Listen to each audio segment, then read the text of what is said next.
এক গ্রামে এক লোক বাস করতো যার জীবনে অনেক সমস্যা ছিল, যার জন্য সে অনেক দুঃখী ছিল। একদিন সে এক জ্ঞানী লোকের কাছে গিয়ে জিজ্ঞাসা করলো তার কি করা উচিত। জ্ঞানী লোকটি তাকে বলল এক রাতের জন্য তার 50টা উটে দেখাশোনা করতে, যাদেরকে ঘুম পাড়ানোর পর সে ঘুমাতে পারে। লোকটি তার কথায় রাজি হয়ে গেল, চেষ্টা করলো উটেদের ঘুম পাড়ানোর। পরদিন যখন জ্ঞানী লোকটি তাকে জিজ্ঞাসা করলো তুমি কি রাতে ঘুমাতে পেরেছিলে, লোকটি দুঃখী হয়ে বলল যে সারা রাত সে এক মুহূর্তের জন্য ঘুমাতে পারেনি, কারণ কিছু উট ঘুমিয়ে গিয়েছিল, কিছু ঘুমাচ্ছিল না, কিছু বসেছিল, কিছু হাঁটাহাঁটি করছিল। তাদেরকে এত চেষ্টার পরও সে ঘুম পাড়াতে পারেনি।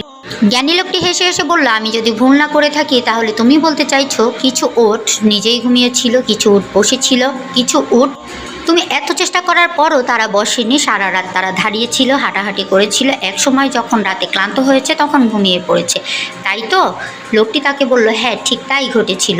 জ্ঞানী লোকটি তখন তাকে বলল আমাদের জীবনের সমস্যাগুলো এই উটেদের মতো, কিছু সমস্যা নিজে নিজেই সমাধান হয়ে যায়, কিছু সমস্যার চেষ্টা করে সমাধান করতে পারি, কিছু সমস্যা শত চেষ্টা করেও সমাধান করা যায় না। এই সব সমস্যাগুলোকে আমাদের ছেড়ে দিতে হয়, তারা নিজেরাই এক সময় সমাধান হয়ে যাবে। তাই সমস্যাকে সাথে নিয়ে বেচো না।